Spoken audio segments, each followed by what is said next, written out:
Morning, सत श्री अकाल, आदाब, नमस्कार दोस्तों। मैं डॉक्टर संदीप जोत और मेरे साथ हैं डॉक्टर सौरभ रंजन। हम आपका स्वागत करते हैं spiritual doctor for holistic health में। Doctor Saurabh. Hello friends, spiritual doctors for holistic health पर आपका स्वागत है। हर संडे हम किसी एक मेडिकल डॉक्टर को, रिसर्चर को, साइंटिस्ट को लेकर आते हैं आपके लिए, और उनके माध्यम से हम स्पिरिचुअलिटी, होलिस्टिक हेल्थ के डिफरेंट टॉपिक्स के बारे में सुनते हैं। तो आज की जो हमारी स्पीकर हैं वो हमें स्टोरी, कहानी सुनाने वाली हैं। सभी को स्टोरी सुनना पसंद होता है। हम बचपन में कहानियां पढ़ना पसंद ज़्यादा करते हैं, बड़े होकर कहानियों को फॉर्म मिल जाता है, मूवी देखना पसंद करते हैं। तो आज का सेशन जो है वो बहुत ही हटकर है, बहुत ही मजा आने वाला है आपको। स्टोरीज तो डॉक्टर सौरभ सबको अच्छी लगती है, बचपन से हम लोग स्टोरीज सुनते रहे हैं। स्टोरीज भी दो तरह की होती हैं। एक स्टोरीज होती है हम एग्जाम में उसको याद करने के लिए मोरल स्टोरी पढ़ते हैं, greedy dog and thirsty crow, ये सारी स्टोरीज थी। और एक स्टोरीज होती है जो हिस्टोरिकल होती है, और एक स्टोरीज होती है जो अपनी खुद की होती है, खुद के दिल के पास होती है। जैसे कि इस जगह मेरे को आनंद मूवी का एक डायलॉग याद आता है डॉक्टर सौरभ, जब राजेश खन्ना अमिताभ बच्चन को बोलता है, जहाँ पना ये सारी दुनिया एक रंगमंच है और हम इसकी कठपुतली है, और हम सभी लोग एक कहानी तो जी रहे हैं। और यहीं पे एक मेरे को और कहानी याद आती है, लय तजु की। बहुत पुराने 600 BC के जो फिलोसफर रहे हैं उनकी एक कहानी एकदम याद आ गई मेरे को अभी। तो उस कहानी में होता क्या है, तो बहुत बड़े उन्होंने अपना मठ होता है चाइना में 600 BC में। तो उनके बहुत सारे शिष्य होते हैं। शिष्य एक दिन सुबह सुबह उठते हैं तो बोलते हैं मैं बहुत कंफ्यूज हूँ आज। शिष्य बोलते हैं, इतना बड़ा गुरु, इतना बड़ा ये जानकार फिलोसफर जिसको सब कुछ पता है, वो कंफ्यूज्ड है। तो बोला, मेरे को आज रात को सपना आया कि मैं तितली बन गया हूँ, मैं बटरफ्लाई बन गया हूँ। अरे इसमें कौन सी बड़ी बात है, बटरफ्लाई बन गया, सपना आया, कोई बात नहीं है। तो बोले इसमें कंफ्यूजन वाली कौन सी बात है, सपना सपना होता है, आप कंफ्यूज हैं। तो ये हमें बहुत हैरानी हो रही है, आप जैसे गुरु इस बात से, इस कहानी से कंफ्यूज हो गए हैं, भाई मैं एक तितली बन गया हूँ, तो इसमें कंफ्यूज होने वाली बात क्या है। तो लाई तजू ने बोला, मैं इस बात से कंफ्यूज हूँ, वो जो सपना है वो तितली देख रही है, वो इंसान है, या इंसान वो सपना देख रहा है, वो तितली है। बात बहुत गहरी है लेकिन बहुत शॉर्ट में है। तो स्पिरिचुअल डॉक्टर में हम यही बातें करते हैं जो बहुत शॉर्ट में होती हैं लेकिन बहुत गहरी होती हैं। ऐसी ही गहरी बातें बहुत शॉर्ट में हमारे साथ करने के लिए डॉक्टर आरती साहू आ रहे हैं। Doctor Aarti Sahu is a gynaecologist. Doctor Saurabh, वो गायनेकोलॉजिस्ट और ऑब्स्टेट्रिशियन के साथ साथ रिलेशनशिप काउंसलर हैं। रिप्रोडक्टिव हेल्थ, सेक्सुअल हेल्थ पर एजुकेट करती हैं। यूट्यूब पे उनका चैनल भी है, लेट्स टॉक्स के नाम पे। हमारे सोसाइटी में सिर्फ फिजिकल हेल्थ की प्रॉब्लम ही नहीं है, रिलेशनशिप की प्रॉब्लम, संवाद। हम अपने परिवार में, अपने रिश्तेदारों में, अपने दोस्तों से जो कम्युनिकेशन गैप अलग अलग जीवन के मौक़ों पर आता रहता है, अगर हम सभी, जो डॉक्टर आरती अभी हमें बताने वाली हैं स्टोरी के माध्यम से, अगर वो हमें बात समझ में आ जाए तो हमारा हमारा घर जो है, हमारा परिवार जो है, वो ज़्यादा मज़ेदार हो जाएगा, ज़्यादा प्रेम बढ़ जाएगा। हम मस्ती में जिएंगे, खुशी में जिएंगे, कहीं भी कन्फ्लिक्ट नहीं होगा, कहीं भी किसी भी रिश्ते में दरार नहीं होगी। हमें अपने परिवार वालों के साथ बातचीत करने के अलावा स्वयं से सेल्फ टॉक, वो भी एक इम्पॉर्टेंट आर्ट है। हम अपने मन में खुद से क्या बात करते हैं। डॉक्टर संदीप, ये स्टोरी बड़े कमाल की चीज होती है डॉक्टर सौरभ। और दोस्तों, आप सबकी भी कोई ना कोई स्टोरीज होगी, तो आप भी हमें ये स्टोरीज अपनी लिख के भेजिएगा, बताइएगा कमेंट सेक्शन में। तो स्टोरीज क्या होती है, अगर कोई स्टोरी ऐसी हो जिसमें सिर्फ अच्छी अच्छी बातें हो, भाई जिंदगी जिए, जैसे वो आजकल के सीरियल आता है ना, आदमी आया उसके पास बहुत पैसे हैं, एंजॉय किया और मर गया, तो स्टोरी जीने का कोई मतलब नहीं है, उस कहानी का कोई मतलब नहीं है। तो जीवन भी ऐसे ही है। जीवन, जिस जीवन में उतरा चढ़ा नहीं है, जिसमें अप्स एंड डाउन्स नहीं है, जिसमें कुछ सस्पेंस नहीं है, जिसमें कुछ एक्साइटमेंट नहीं है, जिसमें कुछ प्रॉब्लम्स नहीं है, मेरे ख्याल में डॉक्टर सौरभ वो जीवन जीवन के लायक है ही नहीं है। तो कई लोगों को मैं देखता हूँ बस सब तो जीवन कट रहा है, सब कुछ अच्छा है, अब कुछ नहीं चाहिए, तो वो लोग सेटिस्फाइड हो गया, उनका ग्राफ ऐसे ऐसे ऐसे ऐसे जैसे अपना ईसीजी के ऊपर ऐसे लाइन आ जाती है, तो उसका मतलब यही होता है अभी इसके आगे कुछ भी नहीं है। और जो लोग बोलते हैं यस लाइफ इज स्ट्रगल, हम स्ट्रगल कर रहे हैं, हम लाइफ में सीख रहे हैं, हम कुछ आगे बढ़ रहे हैं, हम कुछ नया कर रहे हैं। कई लोग तो मैंने ऐसे लोग देखे हैं जो ग्रोथ का एक बहुत बड़ा फैक्टर ये भी है डॉक्टर सौरभ और दोस्तों, जब आप खुद नई नई प्रॉब्लम्स लेते हैं, आप देखिए महात्मा गांधी के पास कोई प्रॉब्लम नहीं थी, तो उन्होंने एक बड़ी सारी प्रॉब्लम ले ली, ये देश की प्रॉब्लम ले ली अपने है ऊपर। ना, तो वो उससे बड़े हो गए, उससे वो ग्रो कर गए। वैसे ही जैसे लोग जिस तरह से महात्मा बुद्ध के पास क्या प्रॉब्लम थी, आराम से जी रहे थे, आराम से उनकी लाइफ कट रही थी, वैसे वो जीते आराम से, एंजॉय करते, शादी हो गई थी, बच्चा हो गया था, लेकिन उन्होंने एक बड़ी प्रॉब्लम ली। तो लाइफ का जो हम सोचते हैं, कई बार मैंने बहुत जगह पे आपने वो कोटेशंस पढ़ी होगी, जो लाइफ में क्रैक्स आते हैं, that is the place from where sunshine can come, जो लाइफ में रोशनी।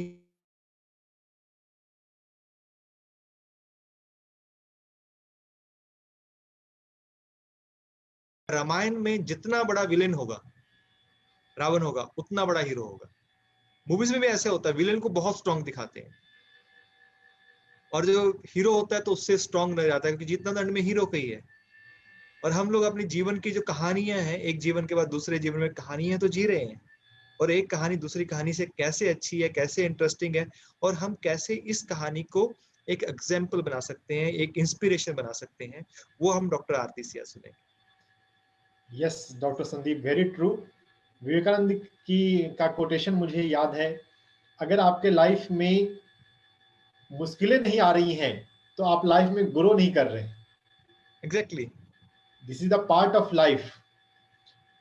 स्टोरी के माध्यम से हम पहले के इंसिडेंसेस से, हिस्ट्री से, माइथोलॉजी से सीखते हैं, और दूसरे पर्सनालिटी, दूसरे महापुरुषों के जीवन से स्टोरी के माध्यम से सीखते हैं।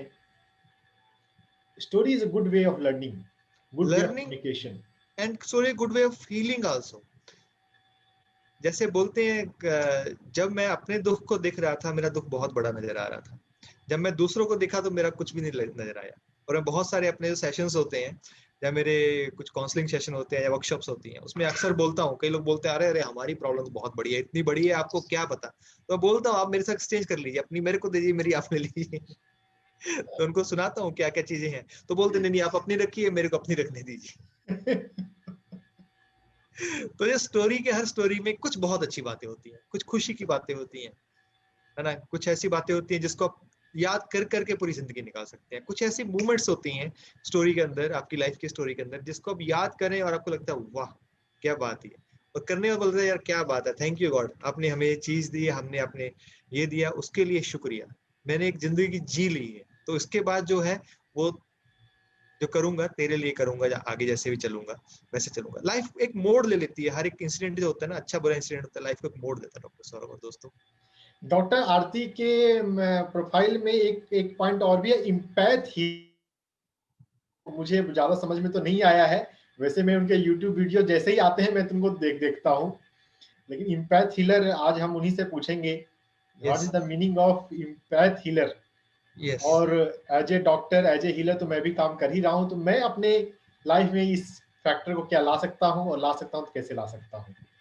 मेरे को ये लगता है जो एम्पैथ हीलर है हम सभी लोग हो सकते हैं, डॉक्टर आरती से पूछेंगे हम सभी एम्पैथ हीलर कैसे बन सकते हैं, क्योंकि जिस इंसान के अंदर वो एम्पैथी की भावना नहीं है, वो आज इंसान दूसरे के दर्द को सीखना, दूसरे के शूज के अंदर अपना पैर डाल के उसका पॉइंट ऑफ व्यू जानना, ये बहुत जरूरी है। और ये मेरे को लगता है ये बहुत एक इंसान होने के नाते, क्योंकि हम इस धरती का अपने आप को बहुत सबसे इवॉल्व क्रिएचर मानते हैं, तो ये भी हम डॉक्टर आरती से ये बात सीखेंगे और जानने की कोशिश करेंगे ये एम्पैथ हीलर होता क्या है, और एम्पैथ हीलर का जो वर्क होता है क्या होता है, और जो हमारे सारे दोस्त हमारे डॉक्टर्स जुड़े हुए हैं हमारे साथ में, तो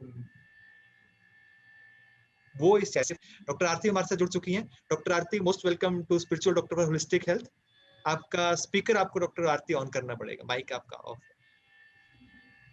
नमस्कार आरती मैम। नमस्कार जी, बहुत बहुत धन्यवाद मुझे ये प्लेटफॉर्म प्रोवाइड करने के लिए। नमस्कार मैम, मैं डॉक्टर संदीप, मेरे साथ डॉक्टर सौरभ। आपको स्पिरिचुअल डॉक्टर होलिस्टिक हेल्थ में आपका बहुत बहुत शुक्रिया करते हैं और आपका धन्यवाद करते हैं। आपने अपने कीमती समय से समय निकाला और हमें हमारा इनविटेशन आपने कबूल किया। Thank you so much. और आप दोनों का बहुत बहुत धन्यवाद, मेरी तरफ से नहीं, जितने भी हम मेंबर्स स्पिरिचुअल डॉक्टर्स ग्रुप में हैं, ऐसा प्लेटफॉर्म जो कि एक्सेप्टेंस और ओपननेस का भाव लेके चलता है, it is so difficult to have such a platform. So आप दोनों का बहुत बहुत धन्यवाद हमें ये प्लेटफॉर्म प्रोवाइड करने के लिए।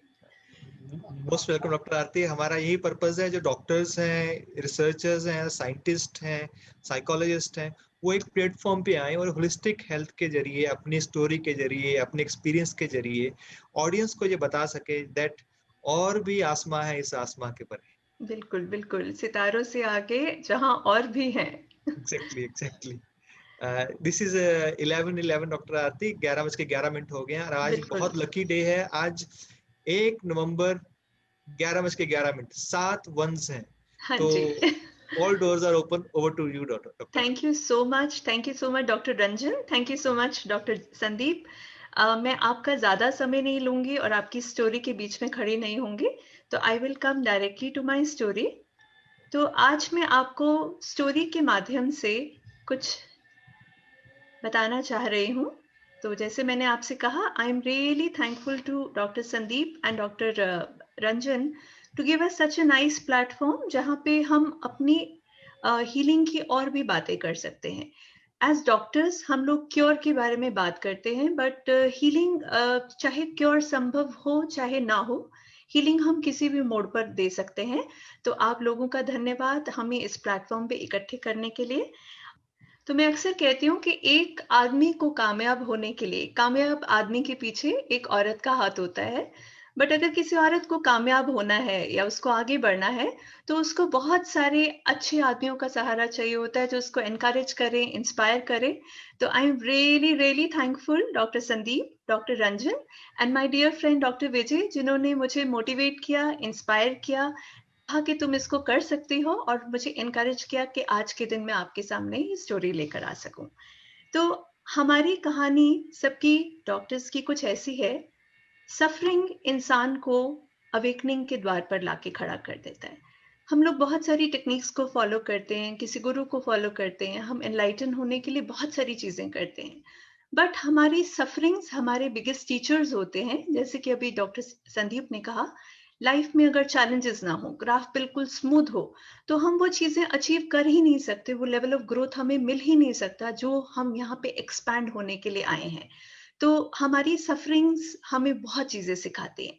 अब बीइंग अ डॉक्टर, हमारी सफरिंग दो लेवल्स पे होती हैं। हम पर्सनल सफरिंग के साथ साथ कलेक्टिव ह्यूमन सफरिंग को भी देख पाते हैं और समझ पाते हैं। हमारे पास लोग तब आते हैं जब वो मन से, शरीर से बीमार होते हैं, और मौत का भय जो सबसे बड़ा भय है दुनिया में, और जब वो मौत का भय उनके सामने होता है, तो सबसे ज्यादा हीलिंग की जरूरत तब होती है, क्योंकि सफरिंग मैक्सिमम उस समय होती है। तो इससे पहले कि हीलर किसी और को हील करना शुरू करे, बहुत जरूरी होता है कि हीलर खुद को हील करना शुरू करे। तो आज की हमारी स्टोरी है द हीलर विद इन। तो आज हम बात करेंगे वो हीलर जो हमारे अंदर हमेशा हमेशा विद्यमान रहता है। वो हमें किस तरह हील करता है, किस तरह से हमें गाइड करता है, और इसकी जो पूरी स्टोरी है, मैं आपको अपने एक्सपीरियंस से, अपनी इमेजिनेशन से और अपने पर्सपेक्टिव से बताने की कोशिश करूंगी। मैं आशा करती हूँ कि इट रेजोनेट्स विद यू, आप लोग इसमें अपने आप को देख पाएं और अंडरस्टैंड कर पाएं, और हम सारे एक दूसरे को हील करने में सक्षम हों। So the title of my story is The Healer Within. Dr. Sandeep, I hope the screen is visible and clear. Yeah, My audio is fine. Yeah, Everything is great. Okay, great. So I will move with the story. तो जैसे एक picture का title होता है ना, दाग, the fire, उसी तरह मैंने सोचा मैं भी कुछ अपना ऐसा मजेदार सा टाइटल रखूं। So the title is the healer with in, the spiritual journey of a modern mistake. तो मॉडर्न तो हम लोग हैं ही, और मिस्टिक क्यों है, ये बात आपको स्टोरी के एंड तक आते आते समझ आ जाएगी। तो मैं अपनी जर्नी स्टार्ट करती हूँ 1975 से। I am 45 years old today and I was born in Baghdad in Iraq. तो मेरे फादर एक ट्रांसफरेबल जॉब में थे, तो मैं 75 में मेरा बर्थ हुआ। 79 के around Iran Iraq war start हो गई, तो मेरे फादर को वापस इंडिया मूव करना पड़ा। तो after coming to India he was again transferred, और मेरी स्कूलिंग जो है वो लुधियाना पंजाब से हुई। तो I was in a Christian school, born to Hindu parents. तो 6 साल की उम्र तक आते आते I was expose to 4 major religions of the world: Islam, Sikhism, Hinduism and Christianity. तो क्योंकि मैं इतनी सारी चीज़ों को एक्सपोज ऑलरेडी हो चुकी थी, मुझे लगता है कहीं ना कहीं इसने मेरी ग्रोथ में हेल्प की, और मेरा जो सभी फेथ्स की तरफ एक कॉमन भाव था, that was developed in a very very early age. तो अब हम जब छोटे होते हैं, तो इस चैप्टर का नाम है द टच ऑफ डिवाइन। जब हम छोटे होते हैं तो हमारा डिवाइन के साथ, सोर्स के साथ कनेक्शन बहुत ही ज़्यादा अच्छा होता है और बहुत ही ज़्यादा गहरा होता है। तो मैं देखती हूँ कि मैंने अपनी बहुत सारी अच्छी पोएट्री, बहुत अच्छा म्यूजिक अपनी 18 साल की उम्र से पहले पहले निर्माण कर दिया। अब अगर मुझसे कहा जाए बचपन, बहुत अच्छा बड़ा मज़ेदार सा बचपन था, बट मेरे बचपन की 2 ऐसी चीज़ें हैं जो हाइलाइट्स हैं, जो मैं अपनी स्टोरी के अंदर आपको पॉइंट आउट भी करूंगी कि कहाँ पे ये हाइलाइट्स मेरे को आगे मेरी स्टोरी में इन्होंने किस तरह से मुझे शेप किया। बाय द एज ऑफ 6, जब मैं पहली क्लास में थी, तो मुझे रियलाइज हुआ कि मुझे ब्लैक बोर्ड पीछे से बैठ के कुछ धुंधला दिखता है।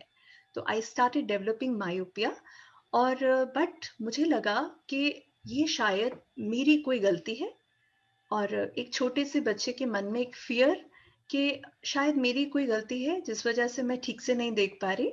और मैंने अपने पेरेंट्स के सामने ये बात नहीं रखी कि मैं ठीक से नहीं देख पा रही।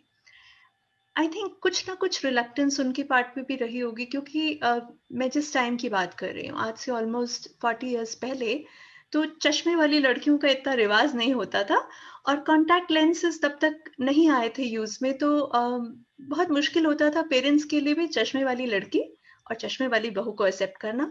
तो maybe there was some reluctance on their part also, but एक छोटे से बच्चे का डर कि ये शायद मेरी कोई गलती है, और इस वजह से मैं अपने आप को लगभग 12 साल के अगले जो मेरे नेक्स्ट 12 इयर्स थे, उसमें ठीक से देखने से वंचित रही। तो I virtually led the life of a blind for the first 12 years of my schooling and my education. But इसका एक बहुत बड़ा एडवांटेज मुझे मिला, एक नहीं, एक्चुअली 3 एडवांटेजेस मुझे मिले। पहला तो एडवांटेज ये मिला कि क्योंकि मैं ठीक से देख नहीं पा रही थी और मैं पढ़ने में बहुत तेज थी, तो मैं अपना सारा टेक्स्ट एक रात पहले ही पढ़कर आती थी। तो इससे क्या हुआ कि मेरा एक फोटोग्राफिक मेमोरी डेवलप हो गया, क्योंकि मुझे पेज के एक सिरे से लेकर दूसरे सिरे तक क्या कहाँ लिखा होता था, वो बिल्कुल ठीक अक्षर अक्षर याद रहता था। सेकेंड, इससे इम्पॉर्टेंट बात ये हुई क्योंकि बाहर का संसार इतना अच्छा नहीं दिख रहा था, उसमें कलर्स थोड़े धुंधले, थोड़े फेडेड थे। तो मेरा जो इनर वर्ल्ड था वो बहुत ही ज्यादा इमेजिनेटिव, बहुत ही ज्यादा क्रिएटिव हो गया। और बचपन से ही मुझे थोड़ा सा इंट्रोवर्जन को लेके एक एक आदत सी हो गई, क्योंकि अंदर का वर्ल्ड मुझे बहुत ही खूबसूरत और मजेदार लगता था। उसमें बहुत मजेदार कैरेक्टर्स थे, फेरीज थी, बहुत सारी चीजें थी जैसे एक बच्चे के मन में होती है। और थर्ड इंपॉर्टेंट बात जो हुई, जो होता है मायोपिया में, I had very big, bold and beautiful eyes. By the time I turned 18, my eyes were my USP, क्योंकि वो मायोपिक होने की वजह से बहुत बड़ी बड़ी खूबसूरत फैली हुई आंखें हो गई। तो आज के दिन में देखती हूँ, तो when I look back, these वो 12 years ऑफ ब्लाइंडनेस का मुझे ये गिफ्ट मिला कि I could introvert. The second important thing which marked my this period was कि मेरे फादर का सडनली ट्रांसफर हो गया जब मैं 8th क्लास में पहुंची। तो रातों रात आपके जो दोस्त हैं, आपका पूरा वर्ल्ड चेंज हो जाता है। पेरेंट्स सोचते हैं बच्चों को लेके बस जाना है, नए स्कूल में डालना है, बट हमारे बाल मन पे उसकी एक बहुत बड़ी छाप रह जाती है, क्योंकि जिनके साथ मैं पढ़ी लिखी, खेला कूदा, suddenly one day that universe was gone, and I was a very sensitive child. And हालांकि मैंने इसको एक्सप्रेस नहीं किया, पर कहीं ना कहीं मेरे मन के एक सबकॉन्शियस में इसकी एक टीस रह गई, और ये टीज आगे हमारी स्टोरी में कैसे वर्क करेगी, हम इस पे अभी थोड़ी देर में आएंगे। उसके बाद जो हमारी लाइफ की नेक्स्ट 14 years है, मैं इसको कहती हूँ द स्लीपिंग ब्यूटी। हम सारी औरतें हम इस स्लीपिंग ब्यूटी स्टेट से गुजरती हैं. We come to college, we fall in love, get married, have children, मियाँ बीवी गृहस्थी. I was in that phase. तो ये मेरी स्लीपिंग ब्यूटी फेज थी. तो मैं आज के दिन अगर सोचूं तो इस टाइम में आत्मा, परमात्मा, स्पिरिचुअल हेल्थ, ये सारी चीजें उस समय मेरे को इम्पोर्टेंट लगी भी नहीं, और इसके बारे में मैंने कभी सोचा भी नहीं कि ये भी एस्पेक्ट्स हो सकते हैं हमारी लाइफ के. As a normal woman, I was into career, into having a family life, trying to balance things out, और ये सब मेरी लाइफ में चल रहा था. तो मैं बिल्कुल एक स्लीपिंग ब्यूटी की तरह asleep, सुप्त अवस्था में थी. But unfortunately, I was suffering in my marital life due to reasons which I cannot disclose. But it was not a very happy marriage, and I was having a very, very tough time trying to balance. I wanted to have a very loving and intimate relationship with my partner, but it was not possible. तो मैं personal level पे बहुत ज़्यादा सफ़र कर रही थी, क्योंकि एक लड़की के लिए बहुत इंपॉर्टेंट होता है कि उसकी शादीशुदा ज़िंदगी और उसके हस्बैंड के साथ इंटीमेसी बहुत अच्छी हो, और ये चीज़ें नहीं थी. खैर, 2007 में मैं कहती हूँ this is the year of my awakening. अब अचानक कुछ ऐसा हुआ जिससे मैं अपनी सुप्त अवस्था से निकलकर बाहर आई. हुआ क्या कि मैं सडनली बिना किसी कारण के बहुत खुश थी. आई वॉज रियली हैप्पी. मैं बहुत ही ज्यादा हैप्पी थी, और इस हैप्पीनेस का कोई रीजन मुझे समझ नहीं आ रहा था. हैप्पी इतनी कि मेरे को ऐसा लगा कि जैसे मेरी आप लाइफ को कभी आप जी रहे हैं तो सिंपल कलर्स में जी रहे हैं. सडनली मेरी life HD high definition colour हो गई. मेरी अवेयरनेस बहुत ज्यादा बढ़ गई. मुझे लगा कि लाइफ की बिल्कुल अलग से रंग है. मेरी क्रिएटिविटी बहुत ज्यादा हाइटेंड हो गई. I was always in a joyful mood. हालांकि थिंग्स वर नॉट, वही सब चल रहा था लाइफ में, वही सब सफरिंग्स थी, वही सब चीजें चल रही थी, वही रूटीन चल रहा था. बट किसी रीजन के बिना आई वॉज हैप्पी, और ये मेरे लिए बहुत ही नया एहसास था. अब हम ह्यूमन बीइंग्स बहुत ही अजीब प्राणी होते हैं. जब मैं दुखी थी तो मैंने कभी खुद को क्वेश्चन नहीं किया, क्योंकि मुझे लगता था ऐसे ही रहना होता है. मेरे आसपास जितने लोग थे वो सब दुखी रह रहे थे. बट जब मैं खुश हुई तो फर्स्ट टाइम मेरी लाइफ में क्वेश्चंस आए कि अरे मैं खुश क्यों हूँ, why I am so happy. मेरी तो कोई अचीवमेंट नहीं हुई, मैंने कुछ नया नहीं खरीदा, मेरे कोई किसी चीज की वाहवाही नहीं हो रही, व्हाई आई एम हैप्पी. तो अपने अंदर वो खुशी को ढूंढना, वो झांकने की आदत हमारी होती ही नहीं है. तो बट जब खुशी आई तो आई हैड टू क्वेश्चन कि ऐसा क्यों हो रहा है. आपने कार्टून्स देखे हैं, अब वो कार्टून्स आप देखते हैं ना, तो क्या होता है कि कार्टून हवा में दौड़ता हुआ जाता है, बट द मोमेंट वो नीचे देखता है और धड़ाम करके वो नीचे गिर जाता है. वो रोड रनर आप देख रहे होंगे स्क्रीन पे, तो रोड रनर का तो खास तौर पे होता है वो हवा में दौड़ता रहेगा, suddenly it will look down and it will fall. तो मेरे साथ भी कुछ ऐसा हुआ. I was happy and suddenly I was questioning that happiness, और मैं एकदम से धड़ाम जाकर गिरी. तो अगले 2007 से 2009 का जो फेज रहा वो मेरा धड़ाम गिरने का फेज था, और मैं इसको थर्ड ईयर सिंड्रोम कहूंगी. आप लोग सभी इस टर्म से वाकिफ हैं. थर्ड ईयर में जो बीमारी आप पढ़ो तो उसके सभी सिम्टम्स आपको अपने अंदर नजर आने शुरू हो जाते हैं. तो अब ये क्या हुआ, खुशी तो चली गई, पर वो अवेयरनेस वहीं की वहीं थी. अब इंट्रोवर्जन क्वेश्चंस मैंने अपने अंदर पूछने शुरू किए, मैं खुश क्यों हूं. तो दो चीजें मेरे साथ हुई. एक तो मेरी अवेयरनेस बहुत ज्यादा हाइटेंड हो गई, ऊपर से मेरी इंट्रोवर्जन बहुत ज्यादा बढ़ गई. तो जब ये दोनों चीजें हुई, और हम जब पहले शुरू में अवेयरनेस के साथ इंट्रोवर्ट करते हैं तो हम सूक्ष्म चीजें नहीं देख पाते, हम स्थूल चीजें देखते हैं. हम अपने सेल्फ के वो पार्ट्स नहीं देख पाते जो हम अपनी इंद्रियों से नहीं देख पा रहे. हम वो चीजें देखते हैं जो हमें दिखती हैं.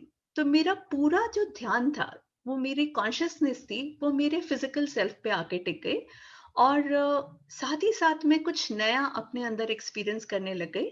I started experiencing certain symptoms in my body, और मेरी अवेयरनेस इतनी ज़्यादा थी तो वो सिम्टम्स बिल्कुल मुझे समझ आने लग गए.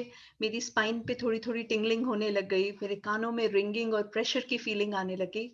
मेरी centre of my eyes there was this throbbing pain, जिसको मैं पेन भी नहीं कह सकती, डिस्कम्फर्ट होना शुरू हो गया. और मेरे को कभी पैल्पिटेशंस, कभी कुछ, बहुत सारी चीजें, बहुत सारी प्रॉब्लम्स होने लगी. तो व्हाट आई रियलाइज्ड वाज कि इस टाइम में, इस 2 साल की टाइम में मैं कम से कम 2 बार कैजुअलिटी एडमिट हुई, हॉस्पिटल में एडमिट हुई, क्योंकि मेरी heart rate was more than 200। मैंने अपना MRI, ECG, एक्सरे, जो भी इन्वेस्टिगेशंस पॉसिबल हो सकती हैं, वो सब इस 2 इयर्स के पीरियड में कराया, because it was a very painful period कि मेरी कॉन्शियसनेस, मेरी अवेयरनेस इतनी ज़्यादा बढ़ गई थी और मैं अपनी छोटी छोटी प्रॉब्लम्स को लेके अवेयर होने लगी। एक पॉइंट पे तो मुझे लगा कि मेरा शायद दिमाग ही खराब हो गया, but since I was functioning in the life normally, तो things were okay and I could manage. अब 2007 की अवेकनिंग के बाद ये 2 साल का पीरियड ऐसे निकला और फिर एक दिन आया अचानक शिफ्ट। मैं इसको द शिफ्ट इसलिए कह रही हूँ क्योंकि शिफ्टिंग 2 तरह से हुई। एक तो मेरी मनोस्थिति शिफ्ट होनी शुरू हुई। सेकेंड इंपॉर्टेंट शिफ्टिंग ये हुई कि हम उस समय अपना घर बना रहे थे और 11 साल की शादी में मैं पहली बार अपने हस्बैंड से दूर, एक हम किराए के मकान पे, मैं और मेरी छोटी सी बिटिया, हम रहने गए। तो शिफ्टिंग इसलिए भी हुई कि मैं घर से दूर शिफ्ट हो गई, उस माहौल से दूर शिफ्ट हुई, प्लस मेरे दिमाग में शिफ्ट हुआ। अब हुआ क्या, जब मैं यहाँ शिफ्ट हुई तो there was this strange phenomena that started happening to me.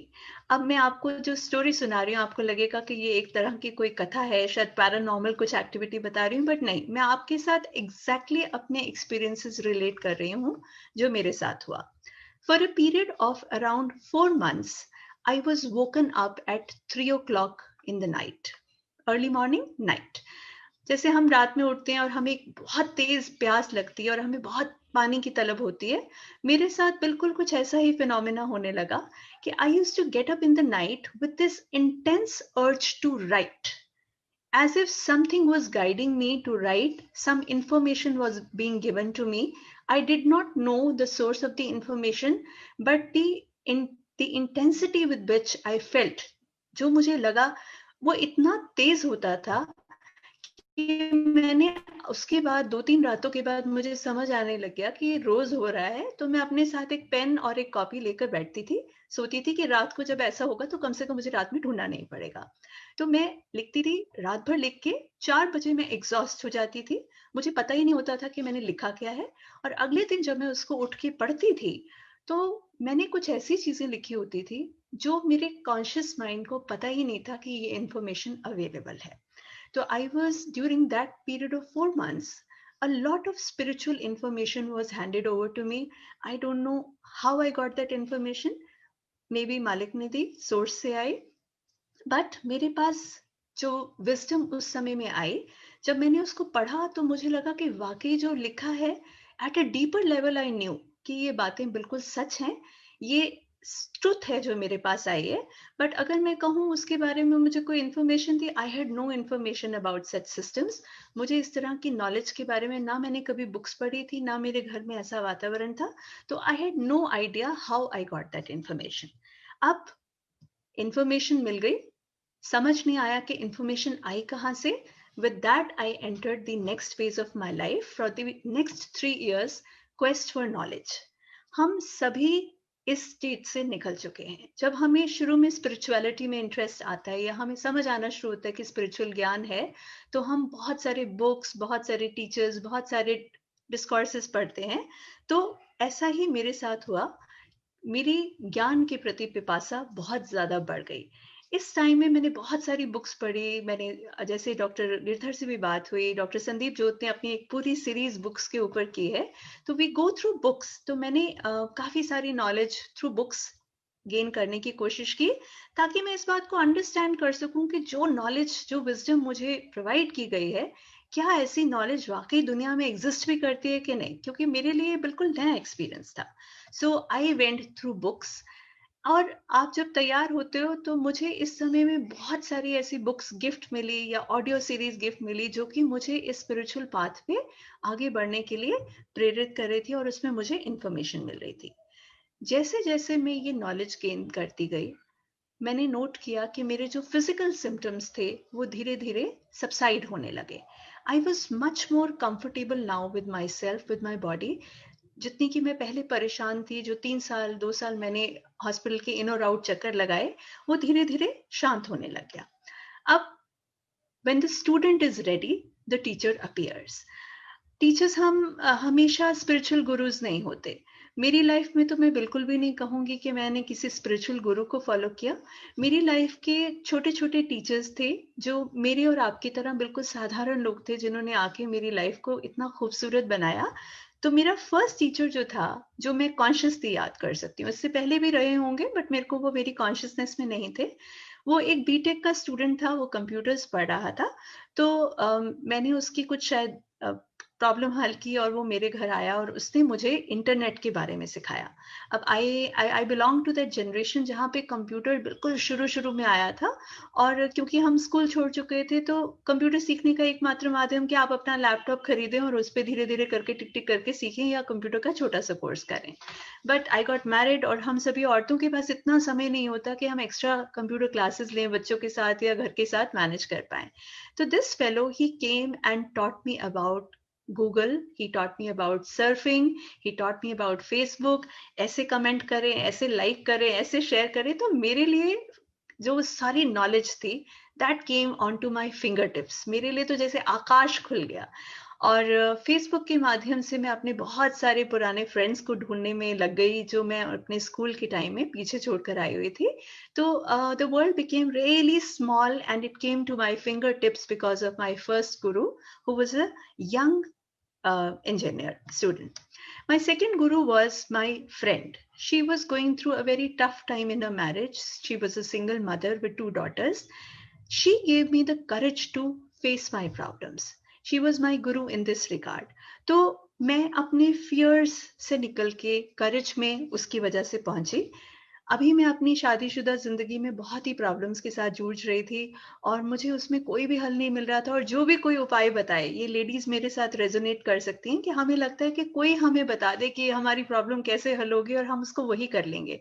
तो I have this IAS friend of mine who came into my life and she told me कि तुम ऐसा करो कि तुम एक ना जर्नल मेंटेन करो, और इस जर्नल में आपने क्या करना है, 21 डेज के लिए अपने हस्बैंड के प्रति ग्रेटिट्यूड, एप्रिसिएशन, फॉरगिवनेस का भाव करना है। आप यकीन नहीं मानेंगे, 4 चीजें लिखने के बाद मेरे पास लिखने के लिए, बताने के लिए कुछ था ही नहीं। I called her up again, मैंने कहा मुझसे तो ये हो ही नहीं पा रहा, मुझे तो 4 चीजों के अलावा कुछ अच्छा मिल ही नहीं रहा। तो शी टोल्ड मी कि तुम छोटी छोटी चीजों की जो ब्लेसिंग्स हैं उसके बारे में लिखो, उनके बारे में ग्रेटिट्यूड एक्सप्रेस करो, अप्रिशिएट करो उनको। शुरू में मुश्किल लगा but I started with this journal, और करते करते मेरी मैरिज तो नहीं इम्प्रूव हुई बट मेरे हस्बैंड के प्रति जो पर्सपेक्टिव है वो बदलने लगा। तो ग्रेटिट्यूड आसान था, अप्रिसिएशन आसान था, but forgiveness was a very very very difficult lesson for me to learn. क्योंकि मैं कितनी ही कोशिश करती थी, मैं पास्ट की जितनी भी पेनफुल मेमोरीज थी उनसे दूर जा ही नहीं पा रही थी और फॉरगिव ही नहीं कर पा रही थी, क्योंकि फॉरगिवनेस वाकई एक बहुत डिफिकल्ट स्पिरिचुअल लेसन होता है। 20वें दिन तक आते आते मुझे समझ आया कि फॉरगिवनेस मैंने उनको नहीं देना, forgiveness is a gift which I am going to give to myself. क्योंकि जैसे जैसे मैं उनको माफ करती गई, मैंने देखा कि मैं सडनली फ्री हो रही हूँ, मैं लिबरेट हो रही हूँ, मैं अब उतना फंसा हुआ महसूस नहीं कर रही। तो फॉरगिवनेस हालांकि was very difficult to master, but it took me some time and I realized that I was giving myself this wonderful gift of forgiveness. तो अब मैंने courage के बारे में समझ लिया, मैंने forgiveness के बारे में समझा, मैंने gratitude के बारे में समझा और मैंने appreciation के बारे में समझा। मैं आगे इसको लेके बढ़ती गई। जैसे जैसे ये spiritual lessons मैं सीखती गई, I became even more comfortable in my body, even more comfortable with myself. But जैसे हम डॉक्टर्स होते हैं, I am trained in the system of allopathy, I am an MBBS and DGO। हमारे system में curative तो बहुत सारी चीजें हैं, बट यहाँ पे सोल के बारे में, स्पिरिट के बारे में ये चीजें नहीं थी। और मैंने इतने सारे अपने टेस्ट करा के देखे थे तो उसमें कोई भी गड़बड़ नहीं आई। तो मुझे रियलाइज होने लग गया कि मैं बीमार तो हूँ, पर बीमार शरीर नहीं है, बीमार कुछ और है। अब वो कुछ और तो हमारे एलोपैथिक सिस्टम में बताते नहीं, मेंटल हेल्थ के बारे में बताते हैं, but I was not having any mental symptoms. जो बातें मैं फील कर रही थी वो किसी और ही लेवल पे था. तो I was attracted towards Ayurveda during that time, because Ayurveda बात कर रहा था प्रवृत्ति की, कफ, पित्त, और मैं इसको अंडरस्टैंड कर पा रही थी कि मैं कहाँ कहाँ वो दोष है, क्या आत्मा के साथ प्रॉब्लम्स हैं. तो आई was really attracted towards Ayurveda. I was always also attracted towards other complementary medicines, क्योंकि मुझे समझ आने लग गया कि जो मेरे साथ फिजिकल प्रॉब्लम्स चल रही हैं उसकी दवाइयाँ नहीं है, मुझे कुछ और ही करना पड़ेगा अपने आप को हील करने के लिए. तो if you see in front of you, there are 4 modalities जिसके ऊपर हमारा complementary medicine system based होता है. अब इन modalities में I was attracted towards meditation in the mind body medicine system. Biologically based system में I was attracted towards the diet and nutrition part. उसके बाद I was attracted towards acupressure and finally I was attracted towards yoga. तो इसके साथ ही मेरे next teacher ने मेरी life में पैर रखा. मेरे योगा टीचर बहुत यंग, मुझसे उम्र में आधे थे. वो अभी ऋषिकेश से योगा सीख कर ही आए थे और he started with yoga classes. तो हमारी योगा क्लासेस बहुत मजेदार होती थी. मंडे टू सैटरडे वो हमें रेगुलर योगा कराते थे. संडे वाला हमारा जो दिन होता था उसमें हम कुछ नया कुछ एक्टिविटीज करते थे. तो वो हमें उन्होंने संडे के दिन हमें योगा में chakra meditation, sound healing, music, colours, ये सारी चीजें वो हमारे साथ संडे को एक्सपेरिमेंट किया करते थे. Out of that, I remember 2 types of meditation that he did, which became the turning points in my life. एक मेडिटेशन ऐसा था जिसमें हमें 15 मिनट के लिए लगातार वाइब्रेट करना होता था, पूरी बॉडी को बहुत तेजी से वाइब्रेट करना होता था, और 15 मिनट के बाद एकदम म्यूजिक स्टॉप होता था and we had to just stop. जब आप 15 मिनट्स वाइब्रेट करते हैं आपका माइंड बिल्कुल शट हो जाता है. 15 मिनट के बाद जो मैंने फर्स्ट टाइम एक्सपीरियंस किया अपनी लाइफ में था वो नथिंगनेस, एक वैक्यूम जहां पे कोई थॉट, कोई एक्शन, कुछ भी नहीं था. And it was for the first time that I could understand what meditation meant. हम क्या अचीव करना चाह रहे हैं मेडिटेशन में, वो मुझे उस एक्सरसाइज से समझ आया. एक और बहुत ब्यूटीफुल एक्सरसाइज वो करते थे, हमें आंख बंद करके म्यूजिक के ऊपर डांस करना होता था. तो आप 30 मिनट्स का ये सेशन होता था, आप आंख बंद करते थे, बीच बीच में हम एक दूसरे में टकरा भी जाते थे. तो 30 मिनट्स के सेशन में हमें म्यूजिक पे डांस करना होता था. And I had another breakthrough during this session, क्योंकि जब हम डांस कर रहे थे और वो म्यूजिक चल रहा था, वो फ्लूट का म्यूजिक था, तो बिल्कुल ऐसा अनुभव हो रहा था जैसे गोपियों को श्री कृष्ण के साथ रासलीला के समय अनुभव हुआ होगा. और मैं अब उस समय समझ पाई कि हर गोपी ये सोच रही थी कि श्री कृष्ण मेरे साथ ही डांस कर रहे हैं. और हर आदमी परमात्मा को जैसा वो चाहता है उसी आकार में, उसी शेप में, उसी स्वरूप में पाता है जहां उसकी सोच, उसकी समझ और चाहत होती है. तो ये मेरे लिए एक बहुत ही नया एक्सपीरियंस था कि इस मोड़ के बाद मेरा परमात्मा के साथ एक डायरेक्ट रिलेशनशिप फॉर्म हो गया कि मैं उसको अपनी लाइफ में एक पर्सन की तरह, एक एनर्जी की तरह परसीव करने लग गई.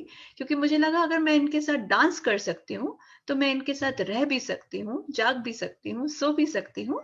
तो it become a very beautiful experience for me. इसके अलावा जब आप सेल्फ की जर्नी पे निकलते हैं तो you are also attracted towards astrology. So like other seekers I was very much attracted towards astrology, numerology, tarot. तो 2009 से लेकर 2012 तक मैंने ये सभी विधाओं का अध्ययन किया और इसमें अपने आप को और अपनी प्रॉब्लम्स को समझने की कोशिश की. अब पहला ब्रेक थ्रू आया 2007 में, फिर 2009 में. My next breakthrough came in 2012. अगर आप सबको ध्यान है 2012 में एक बार आई थी कि सारी पृथ्वी खत्म हो जाएगी, हम सब मर जाएंगे. I don't know if you guys remember, but बहुत आया था कि पृथ्वी खत्म होने वाली है और बहुत सारे calendar including the Mayan calendar उसमें भी ऐसा आया कि पृथ्वी खत्म होगी. तो ईयर 2012 में I was sleeping and I had this very strong and clear vision जिसमें I was flying above the earth and this is the exact picture that I saw during that time, जो मैंने अभी Google से निकाल के आप लोगों के लिए स्क्रीन पे शेयर की है. मैंने अपने आप को अर्थ से ऊपर उड़ते हुए देखा और उसमें मैंने देखा कि एक ग्रिड, एक एनर्जेटिक ग्रिड पूरी अर्थ के अराउंड था और अलग अलग जगह पर एक लाइट सोर्सेस पैदा हो रहे हैं और मैं भी उनमें से एक लाइट सोर्स हूँ. तो it was a very clear vision और इस विजन को लेने के बाद I was very much at peace and I was really happy कि something is happening and I was supposed to be at this point of time in this place for this to happen and for this is the purpose. Matlab, there was a sense of subconscious knowing that I am supposed to contribute somehow to this phenomena and I am at the right place and at the right time. So 2012 was the time when the consciousness of the earth started shifting. The earth has started shifting to a higher vibration 2012 onwards. For those people who are interested in these phenomena, literature is available in the Google regarding that. तो अब 2012 के बाद मुझे एक subconscious level पे समझ आने लग गया that I am on a spiritual path. एक अंडरस्टैंडिंग से होने लगी कि कुछ मेरे साथ हो रहा है जो कि बिल्कुल नया है, बिल्कुल अलग है, बट ये मेरी टोटल अवेयरनेस में नहीं था. It was in the back of my mind that something is happening, कुछ मेरे साथ हो रहा है. इसके साथ ही मैं अपने अगले लेसन की तरफ बढ़ी. ये मेरा नेक्स्ट स्पिरिचुअल लेसन था, what we resist persist. Acceptance का लेसन मास्टर करना बहुत ही मुश्किल लेसन होता है, बट अगर हमें सफरिंग को एंड करना है, हमें लाइफ में कहीं चेंज लाना है, तो एक्सेप्टेंस का लेसन हमें सीखना पड़ता है. तो I was suffering in my marriage. अब उतना नहीं सफर कर रही थी जितना पहले कर रही थी क्योंकि my vibration had raised, but there were certain decisions to be made. और जैसे कि सभी औरतें होती हैं, आपको बहुत मुश्किल होता है वो डिसीजन बनाना क्योंकि छोटे बच्चे इन्वॉल्व होते हैं, एक रिलेशनशिप इन्वॉल्व होता है और वुमेन के लिए सोसाइटी, कम्युनिटी, रिलीजन के अगेंस्ट जाके कुछ भी सोच पाना बहुत ही ज्यादा मुश्किल होता है. But I had come to a point where I understood कि एक्सेप्टेंस तो अब मुझे लाना पड़ेगा कि वाकई मेरी लाइफ ऐसी नहीं चल रही जैसा मैं चाह रही थी कि वो चलनी चाहिए. तो मुझे अपने डिनायल मोड से निकलकर एक्सेप्टेंस मोड में आना पड़ा, जो कि बहुत ही मुश्किल था मेरे लिए. It is a very tough feat for women. अब जब मैं एक्सेप्टेंस में आई तो I came into the next part of acceptance, that is self responsibility. मुझे समझ आने लगा कि ये जो सब कुछ मेरे आसपास हो रहा है, जो रचा हुआ है, वो मेरा सब खुद का रचा हुआ है. अगर वो सफरिंग है तो भी मेरी अपनी बनाई हुई है. तो ये एक्सेप्टेंस के साथ मुझे समझ आने लगा कि ये मेरी अपनी रिस्पॉन्सिबिलिटी है. मैं सामने वाले को नहीं बदल सकती पर मैं खुद को बदल सकती हूँ. तो आई कैन चेंज. ये एक बहुत बड़ी चीज होती है कि मैं कोई पत्थर नहीं हूँ, ये सब पत्थर की लकीर नहीं है. I can change. The moment you have acceptance, the moment you start having changes, that is when your life starts changing and you start evolving. अब एक और बड़ी मजेदार चीज मैं आपके साथ अपनी परसेप्शंस जो शेयर कर रही हूँ मेरे साथ होने लगी. लाइफ में अच्छी चीजें भी हो रही थी, खराब चीजें भी हो रही थी. जैसे हम सभी हैं, हमारी लाइफ एक चक्र है, कभी अच्छी चीजें कभी खराब चीजें. बट मैंने रियलाइज करना शुरू किया कि जब मैं दुखी थी तो मैं परमात्मा के सबसे ज्यादा करीब थी और मैं उसके बाद बहुत खुश थी. पर जब मैं खुश होती थी तो मैं बाहर आके वर्ल्डली चीजों में फंस जाती थी और मेरा जो भगवान के साथ कनेक्शन होता था वो थोड़ा सा ऐसा लगता था कि उसका नेटवर्क थोड़ा सा ढीला हो गया है. तो थोड़े टाइम के बाद मुझे लगने लग गया कि यार मैं खुशी में खुश हूं कि दुखी में खुश हूं. मतलब the difference between happiness and sadness was lost. तो हम जब अर्थ में आते हैं तो हमारी जो कॉन्शियसनेस होती है उसको हम डुअलिटी कॉन्शियसनेस कहते हैं. हम ऑपोजिट्स के माध्यम से अपनी सभी चीजों को अर्थ पे समझते हैं. गुड है तो इविल है, बैड है तो गुड है, लाइट है तो डार्क है, फेमिनिन है तो मैस्कुलिन है. We look at these things at opposites. पर जब मेरे को ये सुख और दुख का कंसेप्ट हिलने लग गया तो सडनली मुझे ये लगा कि ये चीजें ऑपोजिट नहीं है, ये एक ही लकीर है और इसके एक छोर पे गुड है और एक छोर पे इविल है. लाइट इसलिए लाइट है क्योंकि डार्कनेस की कमी है और डार्क इसलिए डार्क है क्योंकि वहां लाइट की कमी है और बीच में बहुत सारे शेड्स ऑफ ग्रे हैं और एक रेखा ऐसी है जो सेंटर में भी चल रही है. तो आप डुअलिटी कॉन्शियसनेस में जब होते हैं, जिस चीज को आप अपोज करते हैं सबकॉन्शियसली आप उसको एम्पावर करना शुरू कर देते हैं। बट जब आप बिल्कुल यूनिटी कॉन्शियसनेस में आ जाते हैं तो आप सभी चीजों के बीच का बैलेंस देखना शुरू कर देते हैं। तो अभी तक क्या हो रहा था, लाइफ वॉज आइदर गुड और bad, situation was either good और बैड। अब जब मुझे बीच की रेखा दिखाई देने लगी, वो बैलेंस दिखाई देने लग गया, तो मैं सडनली दृश्य से दृष्टा हो गई, क्योंकि मैं अब सभी चीजों को सेंटर पे आके देख पा रही थी। सभी एक्सपीरियंसेस मेरी लाइफ में आ तो रहे थे, बट वो एक्सपीरियंस भर ही थे। इट वॉज नॉट कि मैं उसके अंदर पार्टिसिपेट कर रही हूँ, मैं इन सभी चीजों में एक तरह से विटनेस होने लग गई। और जैसे जैसे मैं विटनेस होती गई, वैसे वैसे मेरी अटैचमेंट जो थी वो छूटने लग गई। विटनेस होने के साथ अटैचमेंट छूटी और एक डीपर लेवल ऑफ एक्सेप्टेंस आने लग गया कि मेरे अंदर स्ट्रेंथ भी है, मेरे अंदर वीकनेस भी है, और मैं अपनी वीकनेसेस को नकार नहीं सकती, छुपा नहीं सकती, मुझे उनको एक्सेप्ट करना पड़ेगा। तो ये दो फिनोमिना जब मेरे साथ हुए कि एक्सेप्टेंस आया मेरे अंदर और नॉन अटैचमेंट आया, तो मेरी लाइफ से सफरिंग्स डिसअपियर होने लग गई। I started feeling much and much better about my self. अब ये सारे जो लेसन्स मैंने आपको बताए, करेज, ग्रैटिट्यूड, एप्रिसिएशन, आप इनको एक बार मास्टर नहीं कर लेते। ये हमारा स्पिरिचुअल पाथ स्पाइरल होता है, जैसे वॉशिंग मशीन होती है, उसमें आप डालते हैं, रिंस रिंस स्पिन, तो ये लेसन्स उस तरह आते रहते हैं। Deeper lessons, tougher lessons keep coming, जब तक हम उस स्पिरिचुअल ट्रुथ को पूरी तरह से अंडरस्टैंड नहीं कर लेते। तो 2015 तक के टाइम में I faced multiple challenges where I gain deeper understanding of all these truths in my life. Now one beautiful phenomena happened with me. Unconditional love उससे पहले समझ पाना मेरे लिए बहुत मुश्किल था, और हम कहते हैं कि हम अनकंडीशनल लव करते हैं, बट अनकंडीशनली प्यार करना, बिना शर्त के प्यार करना बहुत ही मुश्किल होता है। बीइंग अ मदर, थोड़ा सा हमारे लिए, मदर्स के लिए, लेडीज के लिए आसान होता है अपने से पहले किसी को रख पाना, क्योंकि हमारे पास बच्चे होते हैं। बट ना चाहते हुए हम अपने बच्चों पे भी कई बार कंडीशंस लगा देते हैं, क्योंकि हमें डर होता है कि ये लाइफ में कहीं सक्सेसफुल ना हो पाए, ये फेल ना हो जाए, तो हमारा लव ना चाहते हुए भी कहीं ना कहीं अनकंडीशनल हो जाता है। But I was very lucky during this time. इस टाइम में मेरी सिस्टर इन लॉ की डॉटर मेरे पास रहने आई 2 साल के समय। My sister-in-law is in the US and her daughter was in India during that time. She came to stay with me for a period of 2 years. अब एक बच्चा मेरे घर में था जहाँ पे मुझे उसकी ग्रूमिंग तो करनी थी, पर उसकी सक्सेस और फेलियर को लेके मेरा कोई डर नहीं था। And for once I experienced unconditional love with this child. मेरी अपनी डॉटर के साथ कहीं ना कहीं मैं कंडीशंस लगा रही थी, बट इस बिटिया, छोटी सी बिटिया के आने से मेरा दिल थोड़ा सा खुल गया, and I could love her unconditionally without placing any expectations on that small child. And I was taken on to the next level of my spiritual experience, where I started giving and sharing love unconditionally. तो अब जब ये सब हुआ, मेरी life बहुत beautiful हो गई।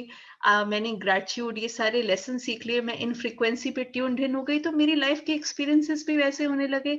आई got more and more circumstances to be thankful, I got more and more circumstances to be appreciative, I got more and more love, but I was still learning the lessons. तो जैसे एक true Sikar होता है, जैसे एक true रास्ता ढूंढने वाला होता है, जब ये सब हुआ तो मेरा नेक्स्ट ब्रेक थ्रू आया 2015 में। 2015 में एक बड़ी मजेदार कहानी हुई। I started questioning my love for God. मुझे लगने लगा कि कहीं मैं परमात्मा को अपना साइकोलॉजिकल क्रच तो नहीं बना रही, जैसे एक शराबी शराब पे डिपेंडेंट है, फूडी फूड पे डिपेंडेंट है। My question was I in love with God or was I just using God as a crutch, कि मैं अपना ये मुश्किल समय राम नाम के सहारे पार कर रही हूँ। तो जब ये क्वेश्चन मेरे मन में आया तो I started looking for answers कि मैं क्या कर रही हूँ। तो I came across this verse in Bible, John 10 verse 10. It says, crutches enable people to live fuller lives while they are healing. तो मुझे इसका आंसर मिला कि क्रचेस जरूरी हैं टाइम के लिए, बट उसके साथ ही नेक्स्ट क्वेश्चन आ गया, what about if I healed, will I drop the crutch? तो ये राम नाम की छड़ी क्या छोड़ दूंगी मैं? जब ये सब हील हो जाएगा, अब मैं बहुत बेटर हूँ और मुझे लगता है 1-2 साल में मैं इस हालत में आ जाऊंगी कि मैं कृत छोड़ दूं, तो क्या परमात्मा भी छोड़ दूंगी? तो आप यूनिवर्स से जब क्वेश्चंस पूछते हैं तो यूनिवर्स आपको आंसर्स देता है। उस समय कई बार आपको वो आंसर्स समझ नहीं आते, बट टाइम के बाद आपको समझ आना शुरू होता है कि आंसर क्या है। अब ये क्वेश्चन मैंने पूछकर यूनिवर्स को छोड़ दिया और आप देखें कि यूनिवर्स ने कैसे मुझे इसका आंसर सिखाया। 2014 onwards, I started having vivid dreams of my school. आपको मैंने सबसे पहले चैप्टर में बताया था कि मेरे फादर का ट्रांसफर हो गया था और जिन दोस्तों के साथ मैंने अपना बचपन बिताया था, मैं उन दोस्तों को कहीं पीछे छोड़ आई थी। और 2014 के बाद मुझे कम से कम साल भर के लिए डेली ड्रीम आता था, जिसमें मैं अपने स्कूल को रिविजिट कर रही थी, अपने उन दोस्तों को रिविजिट कर रही थी। और एक टाइम तक आते आते ये अर्ज इतना स्ट्रांग हो गया कि I had no option but to start looking for my friends on Facebook. तो मैंने फेसबुक के माध्यम से अपने पुराने दोस्तों को ढूंढना शुरू किया। और जितनी हमारे ग्रुप में स्पिरिचुअल डॉक्टर्स में लेडीज हैं, वो इस बात को अंडरस्टैंड करेगी। आदमियों को ढूंढना बहुत आसान है फेसबुक पे, उनका वही नाम रहता है और वो जनरली भाग भाग के अपना फेसबुक पे पेज बना लेते हैं। बट लेडीज को ढूंढना बहुत मुश्किल होता है, क्योंकि हमारा सरनेम चेंज हो जाता है। आधी से ज्यादा तो अपने घर गृहस्थी में इतनी लीन हो जाती हैं कि मुझे लगता है वो फेसबुक पेज बनाना ही भूल जाती हैं। तो मेरे साथ भी कुछ ऐसा हुआ। I found a couple of my old classmates the boys, but वो लड़कियों को ढूंढने में मुझे सालों लग गए।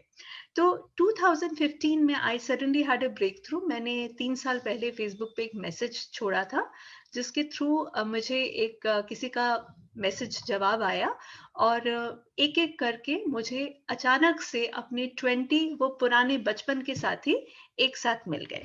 We formed a WhatsApp group, और आप सब इस बात को देख चुके होंगे, सभी की लाइफ में आजकल व्हाट्सएप बहुत इंपॉर्टेंट है। और एक स्कूल का वो बचपन का ग्रुप बहुत अच्छा सा ग्रुप होता है, जिसपे हम अपनी सारी नटखट बातें करते हैं। तो मेरे साथ भी कुछ ऐसा ही हुआ। हमारा व्हाट्सएप ग्रुप बना, हम 20 लोग एक साथ थे और उसमें हमने बहुत सारी शरारतें की, लड़ाइयाँ की। तो ना जानते हुए, तब तक मुझे इनर चाइल्ड हीलिंग के बारे में कुछ नहीं पता था। तो मैं 40 इयर्स की लेडी उस ग्रुप में 40 इयर्स की नहीं थी। मैं कभी 6 साल की बच्ची थी, कभी 8 साल की बच्ची थी। तो जो भी एक्सपीरियंसेस, जो भी मेंटल ब्लॉक्स, वहां पे हमारी ग्रोथ रुक गई थी। तो उस ग्रुप में रहने से हमारी इनर चाइल्ड को हीलिंग मिलनी शुरू हुई। और वो एक्सपीरियंस के साथ हमारे दबे हुए जितने भी इमोशंस थे, चाहे वो 6 साल की उम्र के थे, चाहे वो 10 साल की उम्र के थे, चाहे वो 12 साल की उम्र के थे, वो सारे एक्सपीरियंसेस सामने आने लगे। I went on to the next stage. Suddenly, one day, after having found these young friends, my heart chakra opened. They were flutters and there was this immense surge of energy, और मुझे समझ ही नहीं आया कि मेरे साथ क्या हो गया। But with that, I came to this immense love that I felt for the entire humanity, for the entire universe. इतना प्रेम कि मुझे लगता था कि वो प्रेम मैं समा ही नहीं सकती अपनी इस बॉडी में। और मुझे हर जगह प्रेम ही प्रेम नजर आने लगा, which was very very unusual for me. I was growing, but that phenomena was really something different that happened to me. अब हमने इश्क को चख लिया, बट इश्क कभी भी आसान नहीं होता है। एक बहुत ही खूबसूरत जिगर मुरादाबादी ने शेर कहा है, ये इश्क नहीं आसान, इतना ही समझ लीजिए, एक आग का दरिया है और डूब के जाना है। तो इससे पहले मैं सोचती थी कि ये आग का दरिया इसलिए क्योंकि वो रोमियो जूलियट को मिलने में बड़ी मुश्किल होती थी, या Heer Ranjha were having a very difficult time. But जब मुझे इश्क हुआ, जब मेरा हार्ट चक्र ओपन हुआ, जब मैंने लव फील करना शुरू किया, तो मैं इस शेर के मायने समझने लग गई कि इश्क करने के लिए, सच्ची मोहब्बत करने के लिए आपको आग के दरिया में से जाना पड़ेगा, जिसमें आपकी जितनी इम्परफेक्शंस हैं, जितनी इम्प्योरिटीज हैं, जितनी इनसिक्योरिटीज हैं, वो जलकर खाक नहीं हो जाएं और आप सिर्फ अपनी आत्मा के स्वरूप में ना आ जाएं। तो with this understanding the universe gave me answers. मैं तो परमात्मा से पूछ रही थी कि तुमको बैसाखी बना के सारी जिंदगी चलना पड़ेगा कि कभी तुमसे इश्क भी होगा। तो अब इस फेज के साथ I entered the new phase of my quest कि मुझे इश्क हो गया। अब जब हार्ट चक्र आपका शुरू में ओपन होता है ना, तो आपके जितने भी डूबे हुए इमोशंस होते हैं, जिनको आपने रिप्रेस कर रखा होता है, जो भी ट्रोमैटिक आपके ब्लॉक्स होते हैं, क्योंकि चक्र ओपन होता है। अभी डॉक्टर संदीप ने भी बात कही थी कि जहां जहां हमारा हार्ट ब्रेक करता है उसके थ्रू लाइट शाइन करनी शुरू हो जाती है। पर जब हमारे इमोशनल ब्लॉक्स होते हैं, आप ये सोचें कि ये एक फोड़ा होता है, जब तक आप इसको चीरा नहीं लगाएंगे, जब तक आप इसको मवाद नहीं निकालेंगे, इसको हील होने का टाइम नहीं मिलता। तो I came across all the emotions that were pent up inside me, all the blocks, all the anger that I had inside me, जिसको मैंने इतने सालों से दबा कर रखा हुआ था और कहीं ना कहीं अपनी स्पिरिचुअलिटी से ढक कर भी रखा हुआ था। और मेरी पर्जिंग इतनी ज्यादा इंटेंस थी कि उस पर्जिंग में, उस सेल्फ क्वेश्चनिंग में, उस ट्रॉमेटिक हीलिंग में मैं अपने कम से कम 4-5 लाइफ टाइम्स को ऑटो रिग्रेस होकर विजिट कर पाई और अंडरस्टैंड कर पाई कि इस लाइफ टाइम में मेरा इन लोगों के साथ क्या कनेक्शन है, क्यों मेरे पेरेंट्स के साथ मेरा कनेक्शन है, क्यों मेरे हस्बैंड के साथ मेरा क्या कनेक्शन है। और मुझे सडनली एनर्जी फील होनी शुरू हो गई। I could feel the karma as energetic rings, और मुझे समझ आने लग जाता था कि ये एनर्जी कहाँ ब्लॉक है, कहाँ पे ये उलझी हुई है और इसको खोलने के लिए मुझे क्या क्या करना पड़ेगा। तो यूनिवर्स से क्वेश्चन पूछकर मैं फंस गई।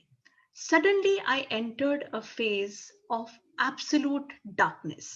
अब मैं आपको इसका एक मेंटल पिक्चर कन्वे करने की कोशिश कर रही हूँ कि मैं एक ऐसी मेंटल स्पेस में एंटर कर गई जहां पे हर तरफ सिर्फ अंधेरा ही अंधेरा था।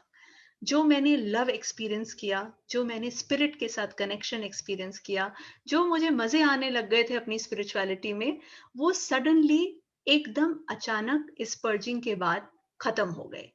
I call this a stage of spiritual apathy, जिसमें मैं कुछ भी फील नहीं कर पा रही थी, परमात्मा के साथ कुछ भी कनेक्शन नहीं था, लाइफ में मौज एकदम अचानक से खत्म हो गई। अब the question in front of me was, should I go back? आप एक गहरे टनल में आ गए जहां हर तरफ अंधेरा है, आपको हाथों हाथ कुछ भी नहीं सूझ रहा और आपने डिवाइन मस्ती महसूस कर रखी है। बट मेरे अंदर क्वेश्चन चल रहा था, क्या मैं वापस जाऊं? जिस रास्ते में आई हूं, क्या मैं वापस जाऊं? वापस जाने का मतलब था परमात्मा को एज ए क्रच ही अपनी लाइफ में सारी जिंदगी के लिए रखना, कि क्या मैं आगे बढ़ूं और परमात्मा पे विश्वास रखूं कि शायद उसका प्रेम मुझे किसी ऐसी जगह ले जाए जहां पे मैं सोच भी नहीं सकती कि मैं जा सकती हूँ। तो उस गहरे टनल में I was really in a state where I could not understand what was going on in my life. और सिर्फ परमात्मा पे मेरा विश्वास और उसको पाने की ललक ही एक ऐसी चीज थी जिसने मुझे उस पीरियड में कैरी फॉरवर्ड किया, क्योंकि पीछे जाने का सवाल ही नहीं था। पीछे जाने का मतलब था कि सारी जिंदगी मालिक को एक बैसाखी के रूप में पाना, पर मैं तो अब उससे इश्क करना चाहती थी, तो मैं इस इश्क के नाते आगे बढ़ गई। तो suddenly, after a period of 3 months of spiritual apathy, I was sitting and I was just wondering what is happening. And suddenly, all the walls of that tunnel started crumbling in front of me. तो जब मैं कह रही हूँ कि walls crumble कर रही हैं, तो मैंने क्या पाया, वो वॉल्स क्या थी? वो हर वो लेबल जो मैंने सारी जिंदगी में अपने ऊपर लगाया था, या समाज ने या रिलीजन ने या फैमिली ने मुझ पे लगाया था, चाहे मेरी कास्ट थी, चाहे मेरा रिलीजन था, चाहे मेरा जेंडर था, चाहे मेरा प्रोफेशन था, वो सारे लेबल्स दीवारों के रूप में एक एक करके उस टनल में ढहने लगे। मैंने तो सोचा था कि टनल के एंड पे पहले मुझे छोटी सी लाइट दिखाई देगी, फिर मैं उस लाइट की तरफ क्रॉल करती हुई जाऊंगी तो मैं इस फेज में से बाहर निकलूंगी। But no, I was blinded by the light that was shone when my ego broke down. सारे लेबल्स जो हम अपने समाज में चलने के लिए, जितने भी लेबल्स हम अपने ऊपर लगाते हैं, अचानक से टूटने से इतनी रोशनी मेरे अंदर आ गई कि I was literally blinded by what I was seeing. आप सारी जिंदगी अपने आप को एक बॉक्स के रूप में इमेजिन करते हो। उस बॉक्स पे आप, मैं डॉक्टर हूँ, मैं लड़की हूँ, मैं हिंदू हूँ, मैं जाट हूँ, मैं मुसलमान हूँ, जो भी लेबल्स लगाते हैं, और सडनली वो बॉक्स की दीवारें गायब हो जाएं, तो आप अपना सच्चा स्वरूप देख पाते हैं कि आप कितने अथाह, कितने लिमिटलेस हैं. And that is the experience that I had कि I was infinite, I was limitless. मेरी स्पिरिट क्या थी, और मैं तब समझ पाई कि I am love. I was understanding. तो परमात्मा पे विश्वास करके आगे बढ़ने से मैं ये समझ पाई कि हमारी स्पिरिट क्या है. हम प्रेम स्वरूप है, हमारी आत्मा प्रेम स्वरूप है, और परमात्मा प्रेम है. तो जिस परमात्मा को पाने के लिए मैं सारी जिंदगी शिद्दत से लगी थी, वो मृग कस्तूरी की तरह वो तो मेरे अंदर ही था. और सिर्फ वो जाले, वो दीवारें हटानी थी मुझे बीच में से, अपनी स्पिरिट की ट्रुथ को पहचानने के लिए कि मैं लव हूं. तो वो ताला जो मैं किसी भी चीज से नहीं खोल पाई, उसकी चाबी प्रेम में थी. लव वाज द की, इश्क ही वो की थी. और सडनली मेरी लाइफ मेरे सामने क्रिस्टल क्लियर मुझे दिखाई देने लग गई. अब तक जो मैं सोच रही थी कि मैं एक पाथ पे चल रही हूँ जो सब कॉन्शियस लेवल पे चल रहा था, अब मुझे बिल्कुल कॉन्शियस लेवल पे क्लियर हो गया कि I was walking a spiritual path. और चाहे मुझे पता था चाहे नहीं पता था, पर मेरे सोल को, मेरे इटर्नल सेल्फ को सब कुछ पता था. और उसने मेरे को उन एक्सपीरियंसेस में उन लोगों के साथ गाइड किया जिन्होंने आके मुझे ये सारे स्पिरिचुअल लेसन्स इस जर्नी पे आगे बढ़ने के लिए प्रेरित किया. तो I came to this understanding कि जब सोल को सब कुछ पता है और मैं प्रेम हूं, तो क्यों ना सबसे पहले खुद से इश्क करके देखूं. तो वहां से मेरी जर्नी ऑफ सेल्फ शुरू हुई कि मैंने वो सारा लव, वो सारा कंपैशन जो मैंने अभी तक जितनी चीजें सीखी थी, एक्सेप्टेंस, लव, ग्रैटिट्यूड, फॉरगिवनेस, अब तक मैं लोगों के लिए कर रही थी. अब suddenly with opening of the heart chakra, with understanding that I am love, वो सारा प्यार मैंने अपनी तरफ डायरेक्ट करना शुरू किया. और धीरे धीरे मेरा इनर चाइल्ड हील होना शुरू हुआ. I became joyful, I became strong, I became healed, and I was one with God for once in my life. तो जब आपको ये अंडरस्टैंडिंग आ जाती है कि आप में यूनिवर्स है और आप यूनिवर्स में हैं, और आप ईश्वर का वो स्वरूप अपनी आंखों से देख लेते हैं और अपना वो स्वरूप अपनी आंखों से देख लेते हैं, तो फिर आप अंडरस्टैंड कर पाते हैं कि मुझे पूरे वर्ल्ड को चेंज नहीं करना. All I need to do is that I need to change myself, क्योंकि हमारी इस ट्री की जो रूट्स हैं वो हमारी कॉन्शियसनेस हमारे अंदर है. If I change, the world outside will change. तो इसके साथ I entered the next phase of my life where I was the creator of my life. तो आई डिसाइडेड कि आई एम द क्रिएटर, और जिस चीज पे भी मैं फोकस करूंगी वो चीज मेरी लाइफ में बढ़नी शुरू हो जाएगी. ये बात मुझे अब तक बिल्कुल समझ आ चुकी थी. तो अब ये चीजें क्योंकि मैं कॉन्शियसली कर रही थी, और मुझे ये बात भी समझ आ गई थी कि मेरे जाने ना अनजाने इस 40 इयर्स की जर्नी में मेरे सोल ने मुझे हमेशा गाइड किया है और मुझे ऐसी जगह पर लेकर आ गया है जहां पे मैं इस जर्नी पे आगे प्रोग्रेस कर पा रही हूँ. मैंने अपना सॉफ्टवेयर ऑपरेटिंग सिस्टम चेंज करने की सोची. अब तक मैं अपनी लाइफ अपने माइंड से जी रही थी. सडनली जब मुझे ये अंडरस्टैंडिंग आई कि मेरे बताए बिना भी सोल को मेरा सारा रास्ता पता है, तो मैं क्यों अपने दिमाग पे इतना जोर डालूं.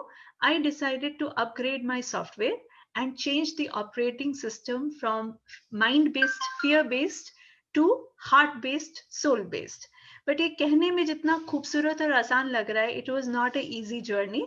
It was a very very difficult journey, क्योंकि इसमें आपको बहुत सारी चीजें सरेंडर करनी पड़ती हैं. तो with this I came to the next lesson, spiritual lesson, surrender.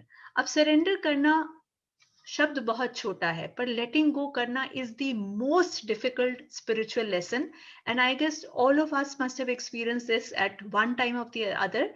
It doesn't come in one phase, या आप बार बार लेट गो करते रहते हैं and you keep letting go, and that is how you arrive to it.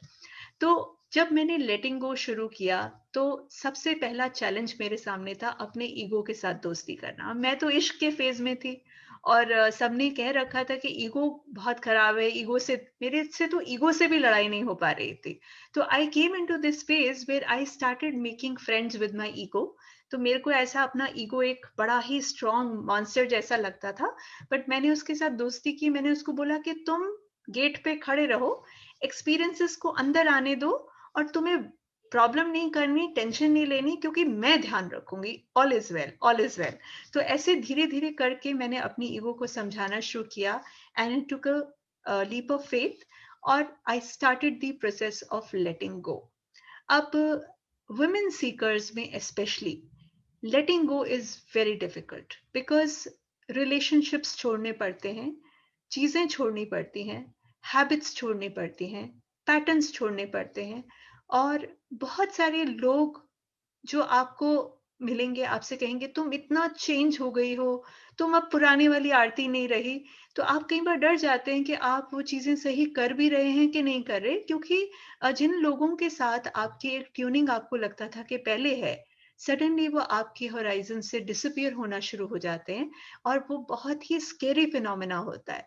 तो I had to let go of a lot of things in my life.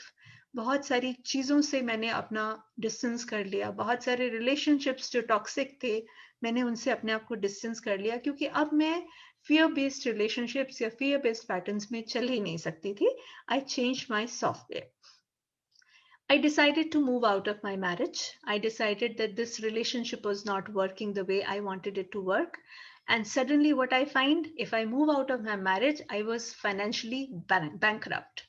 तो women again face this problem, because हमारा सारा जो system है, हमने इस तरह बना रखा है कि हम कहीं ना कहीं कमा भी रहे होते हैं तो भी हम एक आश्रित होते हैं, we are not managing those funds, हमें पता ही नहीं होता कि किस तरह लाइफ चल रही है। तो उस समय में मैंने मैस्लोज हायरार्की को अपना रोल मॉडल बनाया, अपना रोड मैप बनाया, और धीरे धीरे धीरे over the next 3 years I gained financial independence. I could take care of, I was a single mom, could take care of my child, and मेरे relationships change होने लगे, बिल्कुल नए लोग मेरी लाइफ में आए जो कि बिल्कुल मेरी तरह थे, मेरी तरह सोचने वाले थे। और देखिए, मैं घूमते घूमते स्पिरिचुअल डॉक्टर्स के इस ग्रुप में भी आ गई, जिसमें आप सब लोग जो मेरी तरह के लोग हैं मुझे मिल गए। तो कहने का मतलब, जो मेरे पुराने रिलेशनशिप्स थे, जो मेरी पुरानी चीजें थी, वो सारी सडनली डिसअपियर होने लग गई, and new people, new experiences started entering my life. फिर मुझे लगा कि अब मेरी एस्टीम नीड्स भी मुझे पूरी करनी है, my growth as a professional had stop. So I did this diploma in women empowerment and development from IGNOU, and I then did a course in relationship counseling, and now I'm at a stage where I've started utilizing my capabilities, utilizing my creative potentials. और आप में से कुछ लोगों ने शायद मेरा channel let's talk भी विजिट किया होगा। तो अब मैं आपके साथ बात भी कर रही हूँ, तो मैं अपनी क्रिएटिव और इमेजिनेटिव स्किल्स आजकल यूज कर रही हूँ। अब क्योंकि मुझे एनर्जी फील होनी शुरू हो गई थी, तो मुझे यूनिवर्स के सारे लॉज समझ आने लग गए कि लॉ ऑफ अट्रैक्शन, एनर्जी किस तरह से मूव करता है, और मेरा माइंड, बॉडी, हार्ट सब एक ही डायरेक्शन में अलाइन था। तो मेरे लिए कुछ भी निर्माण करना मुश्किल नहीं था। I started playing with energy. I started building a new life for myself, and I became a master manifester. इससे पहले लाइफ में कुछ भी मैनिफेस्ट करने के लिए बहुत लंबा लैग पीरियड होता था, कि मैंने आज एक चीज सोची तो उसको अचीव करने में 10 साल का समय लग जाता था, कई बार 5 साल का समय लग जाता था। बट क्योंकि मेरा सारा कुछ अलाइन था, मेरे चक्रास ओपन थे, मेरे को एनर्जी दिखने लग गई थी, तो मेरे लिए कुछ भी मैनिफेस्ट करना बहुत आसान होता था। मैं सोचती थी, वो चीजें, वो लोग, वो रिसोर्सेज, मुझे सोचना भी नहीं पड़ता था, वो सब चीजें मेरे पास आने लग गई। और इसके साथ मैंने सबसे पहले मैनिफेस्ट किया अबंडेंस। तो मेरी लाइफ में पैसा, शोहरत, अच्छे लोग, सभी चीजें भरपूर मात्रा में आने लग गई। तो 2015 से लेकर 2018 में I built an entirely new life for my self, based on what I wanted from my heart, not from what society wanted from me or what society was expecting from me. अब मैं यहाँ थोड़ा सा mythology में आपको छेड़ूंगी। हम सब ने समुद्र मंथन के बारे में पढ़ा है, हम उसमें पढ़ते हैं एक तरफ असुर थे, एक तरफ देवता थे, और बीच में से मेरु पर्वत के आसपास उन्होंने मंथन किया। तो मंथन एक्चुअली क्या है? ये मंथन सिंबॉलिक है हमारे अपने अंदर के मंथन के बारे में। जो असुर हैं वो हमारा सबकॉन्शियस है, हमारे लोअर एनिमल 3 चक्रास हैं जो हमारे लोअर चक्रास हैं। जो बीच का पर्वत है वो हमारा हार्ट चक्र है। जब हार्ट चक्र खुलता है तभी मंथन शुरू हो पाता है। और जो इधर की 3 शक्तियां हैं वो हमारे ऊपर, जो हमारी देवता शक्तियां हैं वो हमारे लो हायर चक्रास हैं, जिससे हम कॉस्मिक एनर्जी को पा सकते हैं। तो जब इनके बीच में मंथन शुरू होता है तो सबसे पहले निकलता है विष। तो मैं विष की स्टेज से निकल चुकी थी, मैं वो सारे ट्रॉमास को फेस कर चुकी थी, वो सारा विष मैं पी चुकी थी। अब मैं उस स्टेज में थी जहां निकल रहे थे हीरे मोती, कल्पतरु, बहुत सारी ऐसी चीजें, बहुत सारी खूबसूरत चीजें जिनको मैं आपके साथ डिस्कस करूंगी। तो मैंने जैसे आपको पहले बताया, ये तो डॉक्टर संदीप की और डॉक्टर रंजन की वजह से कि मुझे रिसर्च करना पड़ा कि आखिर मुझे मिला क्या। तो इस टाइम में 2015 से लेकर 2018 तक again I was waking up at 3 and I had massive spiritual downloads, जिसमें मेरा एंटायर सिस्टम, मेरा डीएनए सब कुछ बदल गया और मेरी लाइफ हार्ट सेंट्रिक लाइफ बन गई माइंड सेंट्रिक लाइफ से। So I received information directly from the source. तो अभी जब मैंने रिसर्च किया तो मुझे पता चला कि इस चीज को हम चैनलिंग कहते हैं, जो कि आपको बिल्कुल डायरेक्ट स्पिरिचुअल इंफॉर्मेशन प्रोवाइड की जाती है। तो ये कोई मैजिक नहीं था, क्योंकि मेरे चक्रास ओपन थे और अलाइन थे, तो मैं जितना भी कॉस्मिक एनर्जी था उससे डायरेक्टली इंफॉर्मेशन ले रही थी। और एक हम कहते हैं प्रारब्ध, जो आपने इतने सालों, अपने इतने लाइफ टाइम से सोल में संचित कर रखा होता है ज्ञान, तो वो जो सारा ज्ञान था मुझे राइट टाइम पे परमात्मा ने वापस लौटा दिया, जो मैंने पिछले जन्मों में शायद संचित कर रखा था। इसके अलावा मुझे मिला क्लियर कॉग्निसेंस का gift. Clear cognizance is a gift where you have this intuitive knowing. आपको नोइंग होती है कि किस सिचुएशन में आपको किस तरह का एक्शन लेना है। तो मेरे को बिल्कुल क्लियरली अपना रास्ता पता होता था कि मुझे अगला स्टेप क्या लेना है। और एक बहुत ही मजेदार फिनोमेना होने लग गया कि मेरी लाइफ से कंट्रोल खत्म हो गया, क्योंकि ईगो की डेथ हो गई। तो मैं सुबह उठती थी तो मुझे लगता था कि आज के दिन की एक रोड मुझे बनी हुई मिलेगी, और वो मिलती थी, और मुझे सिर्फ उस रोड पे चलने की हिम्मत भर रखनी है ताकि मैं पहचान सकूं कि मुझे करना क्या है।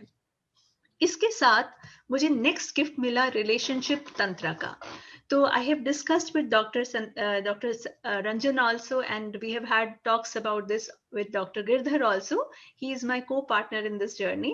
So I was initiated into Tantra. Before this, I had no knowledge, no guru, but with the spiritual information that I gained, I was initiated into talking about relationships, studying about relationships, and I had this in-depth knowledge about Tantra even without knowing about कि मेरे साथ क्या हो रहा है। मुझे I was initiated into how to use sexual intimacy for manifestation, for creation, for enhancing world peace। मुझे ये सारी इंफॉर्मेशन मिली उस समय में। और फाइनली, जो कि हम पहले बात कर रहे थे, I was taught about empath healing, which I'm using on a day-to-day basis with my patients. Empath healing में हम इसके बारे में अभी थोड़ी सी डिटेल में बात करेंगे, क्योंकि नहीं तो मेरी स्टोरी में ब्रेक आ जाएगा। तो मुझे समुद्र मंथन की स्टेज में बहुत सारे हीरे मोती मिले कि ये सारे गिफ्ट्स मुझे मिलने शुरू हो गए, और मैं एनर्जी को फील करने लग गई। I could understand that the entire universe was made of energy. और क्योंकि मुझे एनर्जी फील होने लग गई, तो जहां पे भी कोई एनर्जेटिक ब्लॉकेजेस होते थे तो मैं उनको देख के अपने माइंड से सुलझा पाती थी। तो आप सब जानते हैं energy can neither be created nor be destroyed, yet it can be changed from one form to another। तो मैंने इस टाइम में ट्रांसम्यूटेशन को मास्टर किया। I started understanding that I could let negative energy pass through me and convert it into positive energy. Even when the emotions, the vibrations around me were negative, if I could stand with presence, with divine guidance in that time, तो मैं उस energy को transmute करके positive energy में convert करने में सक्षम थी। और ये मेरा रोल था। 2018, आप देखेंगे हर 3 साल के बाद ऐसा कुछ होता था जिसमें मेरी लाइफ एक और नया शिफ्ट लेती थी। 2018 I call it the year of pilgrimage. Year of pilgrimage इसलिए क्योंकि मैं अपने पास्ट, प्रेजेंट और फ्यूचर को एक पॉइंट में लाने में सक्षम हो पाई। हुआ क्या, इस साल में I returned to my friends in Ludhiana, जिनके साथ मैंने अपनी 1st to 8th क्लास की स्कूलिंग की थी और जो हम व्हाट्सएप ग्रुप में 3 साल से जुड़े हुए थे. तो after 30 years, I reunited all my friends in Ludhiana, and it was a beautiful healing experience for all of us. And after 25 years, we had our college reunion. Dr. Vijay Girdhar was a part of it, and he knows what all happened. So मैं 2018 में I was blessed enough, as a woman I would say I was blessed कि मैं अपने past और present को एक जगह पे लाके खड़ी कर पाई और मैं revisit करके जो चीजें जो chapters में untouched छोड़ आई थी उनको फाइनली क्लोज करके अपने प्रेजेंट में वापस आ सकी और फ्यूचर के लिए बढ़ने के लिए तैयार हो गई. 2018 onwards, I started with the process of integrating whatever spiritual understanding, whatever wisdom I had gained, and I integrated everything, my subconscious with my conscious and my superconscious, my past with my present, my masculine with my feminine. I started integrating all the aspects of my life to come to a balance where I could start functioning the way God intended me to function. मेरे अंदर कोई विरोधाभास नहीं रहा. हम peaceful, हमारे अंदर conflict जब होता है तो हम परेशान होते हैं, हम बीमार होते हैं. तो धीरे धीरे करके मेरे अंदर के जितने भी कन्फ्लिक्ट्स थे कि क्या मेरे में अच्छा है, क्या खराब है, क्या मैस्कुलिन है, क्या फेमिनिन है, वो सारे इंटीग्रेशन की स्टेज में आ गए जिसको हम अर्धनारीश्वर कहते हैं कि आप एक बैलेंस पॉइंट पे आ जाते हैं, आपका अंदर का विरोधाभास बिल्कुल खत्म हो जाता है. तो I started integrating all those gifts that I had achieved and I realised that I was a light worker. तो जो मैंने 2012 में विजन देखा था जिसको मैं उस समय नहीं समझ पाई कि मेरा रोल क्या है, तो आई understood that I am a worker of light.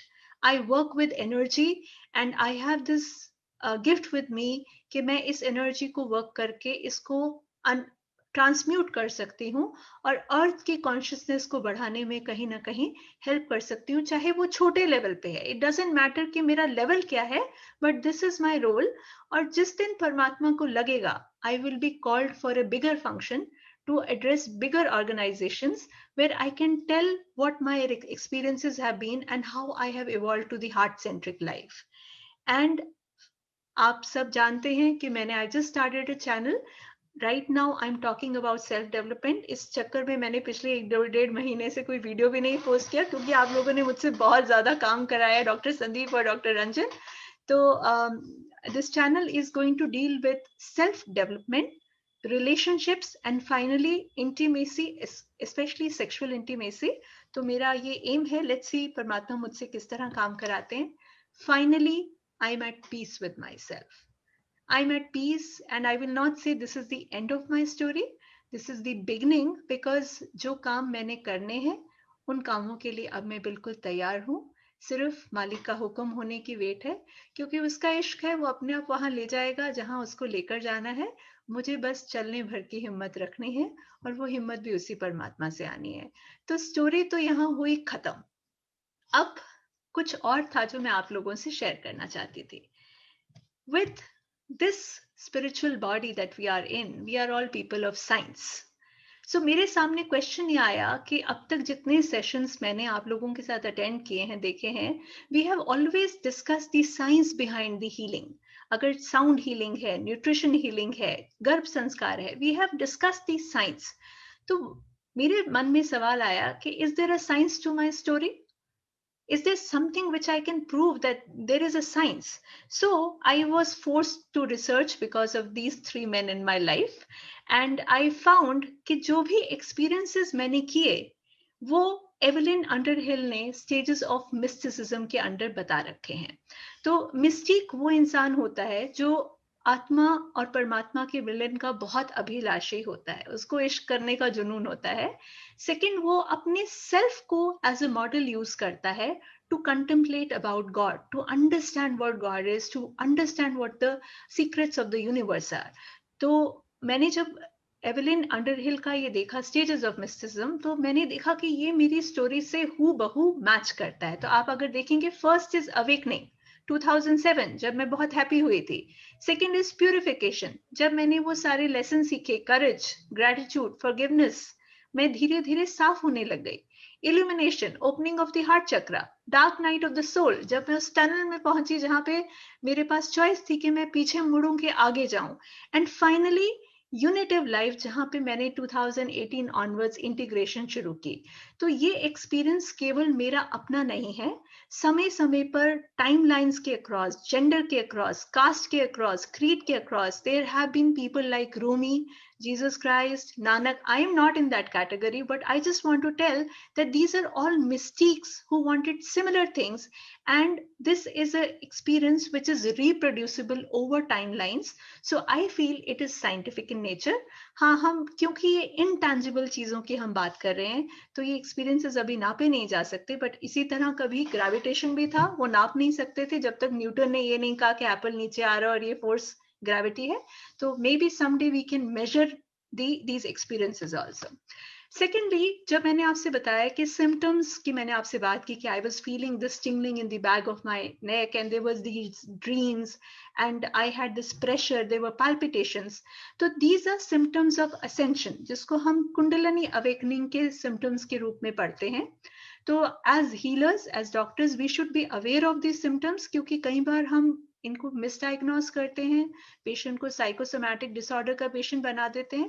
तो अगर हमें पता हो कि ये सिम्टम्स हो सकते हैं और अगर हम थोड़ा सा हिस्ट्री टेकिंग करें पेशेंट के साथ, तो हमें कई बार समझ आ जाता है कि हमारा पेशेंट एक अवेकनिंग की स्टेज में है, और एज हीलर्स हम उनको सपोर्ट कर सकते हैं, मेंटल गाइडेंस दे सकते हैं, क्योंकि बहुत सारे लोग ऐसे नहीं होते जिनको ये फिनोमिनाज हो रहे होते हैं। और जब आप स्पिरिचुअल अवेकनिंग की स्टेज में होते हैं तो आप अपने आप को बहुत अकेला पाते हैं, क्योंकि आपके साथ बहुत सारी ऐसी कम्युनिटी नहीं होती, आपके आसपास के लोग वो सब चीजें नहीं फेस कर रहे होते जो आप फेस कर रहे हैं। थर्डली, आप जितने भी ये साइंसेस कॉम्प्लीमेंट्री सिस्टम्स देखेंगे, ये क्या मोडालिटी यूज करती हैं, जितनी भी हमने अभी तक हीलिंग मोडालिटीज की बात की है, ये सारी एनर्जेटिक इन नेचर हैं। या तो ये हमारे एनर्जेटिक सिस्टम के ब्लॉकेजेस को खोलती हैं, या ये फ्लो ऑफ एनर्जी, जैसे ताई ची है, वो फ्लो ऑफ एनर्जी को खोलता है, या हम वाइब्रेशंस को रेज करने के लिए, चाहे वो म्यूजिक है, चाहे साउंड थेरेपी है, कुछ भी है, हम वो करते हैं। या योगा, जैसे हम अपने चक्रास को बैलेंस करने के लिए हम चक्रा मेडिटेशन करते हैं, तो हम these are for restoring the balance. या हम अलाइनमेंट, जो हमारा सोल माइंड बॉडी कॉम्प्लेक्स है, इसके अलाइनमेंट के लिए करते हैं। तो जितने भी कॉम्प्लीमेंट्री हीलिंग सिस्टम्स हैं वो इन्हीं एनर्जेटिक पैटर्न्स के ऊपर बेस्ड हैं। तो अब आप देखिए मेरे साथ क्या हुआ। मेरी स्टोरी में मैंने आपको बताया कि पहले 18 साल इंटेंस फियर, क्योंकि मुझे लगता था गिल्ट कि मैं रिस्पॉन्सिबल हूं, मैं ब्लाइंड हूं। तो आप अगर आपके सामने आप स्क्रीन पे देख पा रहे हैं, guilt comes at the emotional frequency of only 30 hertz. It's a very very poor. Then came fear, 2007 to 2009. Fear is also a very low emotional, the frequency is very low for this. It is just 100. Then came courage, 200. My frequency was rising as I was telling you the story.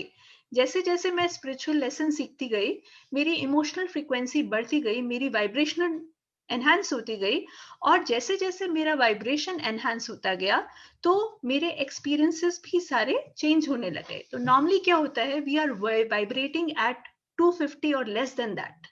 हमारे पास इतनी poor हमारी vibration होता है कि हम lives अपनी पूरी negative conditioning की वजह से, ब्लॉकेजेस की वजह से 250 हर्ट्ज के नीचे ही अपना सारा जीवन निकाल देते हैं। When we are vibrating at higher frequencies, we are using all these modalities to increase the frequency. When we are vibrating at higher frequencies, then what happens is that we are raising the vibration and we come to a state जहां पे हमारे experiences भी change होने शुरू हो जाते हैं. Now I would like to point out, Sikhism में there is a saying, चढ़दी कला च रहना. Some of you may understand, चढ़दी कला च रहना means always stay in high vibration.